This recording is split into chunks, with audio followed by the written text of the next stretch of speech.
இதான் நீங்க சொன்ன ஒயிட் ஜெயிண்ட் இல்லைங்களா? 100 daysல ஒரு 3 kg வரைக்கும் வளரும் இல்லைங்களா? வளரும். நம்ம கொடுக்குற ஃபீடை பொறுத்து சின்ன சின்ன ரேக் மாதிரிலாம் அமைச்சிருக்கீங்க. ஸோ இதுதான் அதில் அந்த முயல்களுக்கான தீவனங்கள் போடக்கூடிய இடங்களா? இந்த ஃபீடர் பாக்ஸ் தனித்தனியா வைக்கிறதுக்கு பதிலாக ரெண்டையும் சேர்த்து வைக்கும்போது காஸ்ட் வைஸ் கொஞ்சம் கம்மியாகும். இப்போ இந்த ஒரு பாக்ஸ் இது ரெண்டா செய்யறேன்னா அந்த காஸ்ட் அதிகமா இருக்கும். 2 பேருக்கு ஒன்னு செய்யறேன் அப்படிங்கும்போது நம்ம வந்து சின்டெக்ஸ்ல இருந்து டைரக்டா சப் டேங்க்கு தண்ணி வர்ற மாதிரி செட் பண்ணிருக்கோம். சப் டேங்க்ல இருந்து டைரக்டா இங்க வர்ற மாதிரி எல்லாமே ஆட்டோமேட்டிக். இது வந்து பாத்தீங்கன்னா பிரீடர் ஸ்டாக்குங்க சார். என்னன்னா அம்மாவும் இருப்பாங்க குட்டியும் இருப்பாங்க.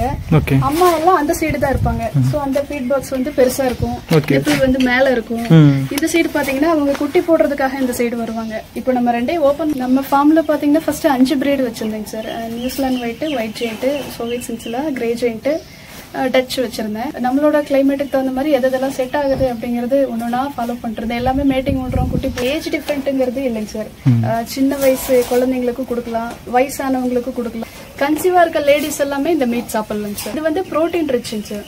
புரோட்டீன் அளவு மற்ற மீட்டை விட இதுல அதிகமா இருக்கு. உடம்ப ஃபிட்டா வச்சுக்கணும்னு நினைக்கிறவங்க இந்த மீட் தாராளமா சாப்பிடலாம். ஏன்னா இதுல ரொம்ப லோ லெவல்ல தான் கொலஸ்ட்ரால் இருக்கு. கறி நம்ம கொடுத்துட்டு இருக்கோம்.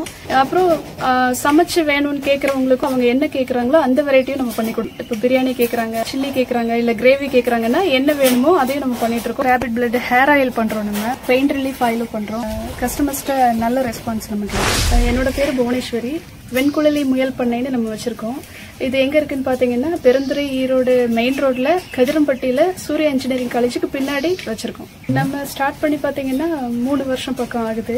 ஃபர்ஸ்ட் கொடைக்கானல் மன்னவனூர்ல ஆராய்ச்சி மையம் இருக்கு முயல்களுக்கு, ரிசர்ச் சென்டர்ங்கிறது. ஸோ நம்ம அங்க வந்து விசிட்டரா போயிருந்தோம். ஸோ அங்க வளர்த்துறதுக்கு கொடுக்குறாங்கன்னு தெரிஞ்சு அப்புறம் தான் நம்ம வாங்கலாம் அப்படின்னு பிளான் பண்ணி வாங்கினோம்.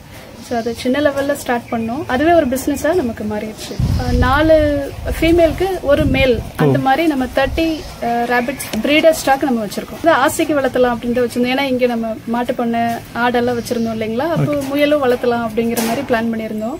அப்போ வாங்கினதுக்கு அப்புறம் தான் இது வந்து கறியா நம்ம பிஸ்னஸாவே பண்ணிடலாம் அப்படின்ட்டு அதை பத்தி கொஞ்சம் கொஞ்சமா தெரிஞ்சுட்டு அதுக்கப்புறம் நம்ம கறி மட்டுமே விற்க ஆரம்பிச்சிட்டோம். பேரண்ட் ஸ்டாக்ஸ் மட்டுமே ஒரு 30 முயல்கள் பக்கமா வச்சிருக்கேன்னு சொன்னீங்க. ஸோ அதில் என்னென்ன வெரைட்டிஸ் எல்லாம் வச்சிருக்கீங்க?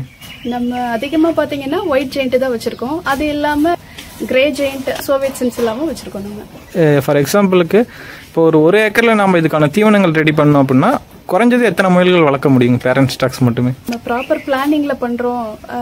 கலந்துதான் நம்ம பசுந்தீவனங்கிறது போட முடியும். ஒண்ணு மட்டும் முயலுக்கு வைக்க முடியாது.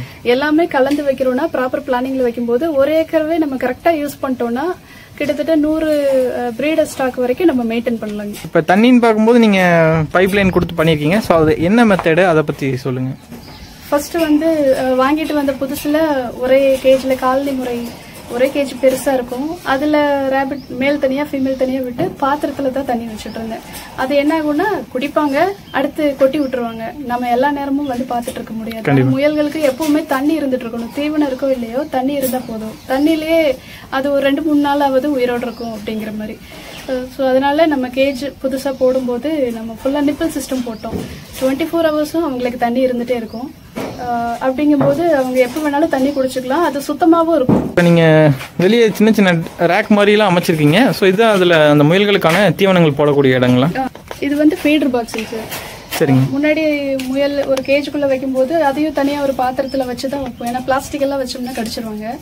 அந்த பாத்திரமும் வெயிட்டா இருக்கிற பாத்திரத்தை வச்சாதான் கமுத்தி விட மாட்டாங்க. நம்ம கேஜ் போடும்போது பாத்தீங்கன்னா அதை வெளியில வச்சு ஃபீடர் பாக்ஸ் வைக்கும்போது உள்ளுக்குள்ள அவங்க ஸ்பேஸ் கிடைக்குது. சோ அவங்க தலைய உள்ள விட்டு சாப்பிடுறதுனால அவங்களோட யூரின் போறதோ புழுக்கையோ இதுல விழாது.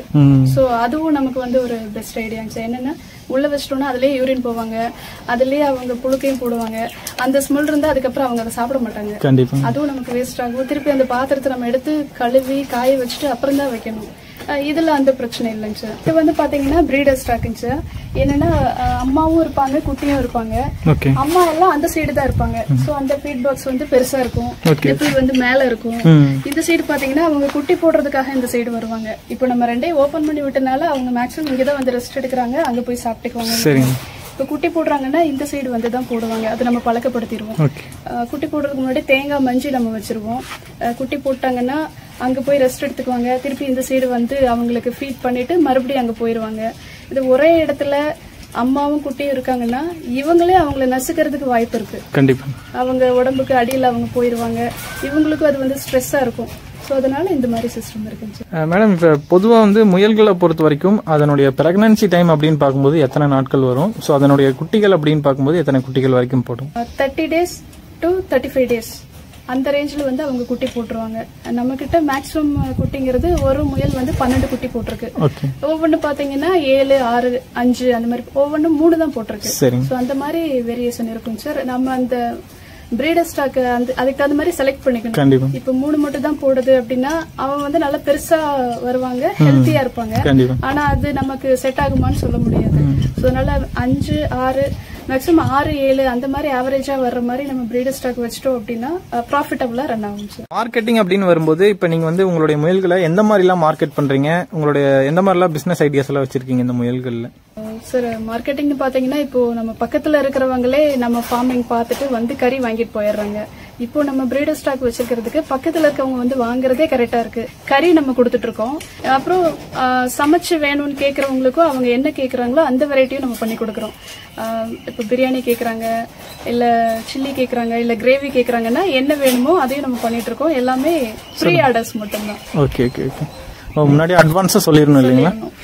நம்ம வந்து மீட்டுக்கு கட் பண்ணும்போது அதுல கிடைக்கிற பிளட் எடுத்து பை ப்ராடக்டா ரேபிட் பிளட் ஹேர் ஆயில் பண்றோம். நம்ம அடுத்து ரேபிட் பிளட் பெயின் ரிலீஃப் ஆயிலும் பண்றோம். ஹேர் ஆயில் பாத்தீங்கன்னா நம்ம ரேபிட் பிளட், அப்புறம் நம்ம யூஸ் பண்ற ஆயில் பிளஸ் ஹெர்பல்ஸ் எல்லாம் சேர்த்துதான் நம்ம இதை காய்ச்சி ரெடி பண்ணிருக்கோம். இதை காய்ச்சிட்டு நம்ம பேக் பண்றதுக்கு ஒரு 5 days டைம் எடுத்துக்குவோம். அதெல்லாம் நல்லா ஊறினதுக்கு அதுக்கப்புறம் தான் நம்ம பேக் பண்ணுவோம். கஸ்டமர்ஸ்ட நல்ல ரெஸ்பான்ஸ் நமக்கு இருக்கு.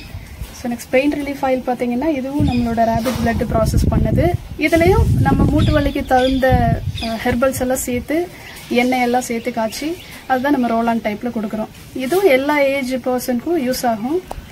இந்த வயசானவங்களுக்கு மூட்டு வலி பிரச்சனை இருக்கும் இல்லைங்களா, அந்த ஸ்டெப்ஸ் ஏறுறது அந்த மாதிரி இருக்கவங்களுக்கு எல்லாம் இது நல்ல சொல்யூஷனா இருக்கும். வந்து ஃபுல்லாவே ரேபிட் பிளட்ல பண்றதுங்களா? பிளட் பிளஸ் ஹெர்பல்ஸ் அதை சேர்த்து தான் நம்ம பண்றோம். ஓகே. இது வந்து ரேபிட் மீட்ல உப்பு கண்டம் சார்.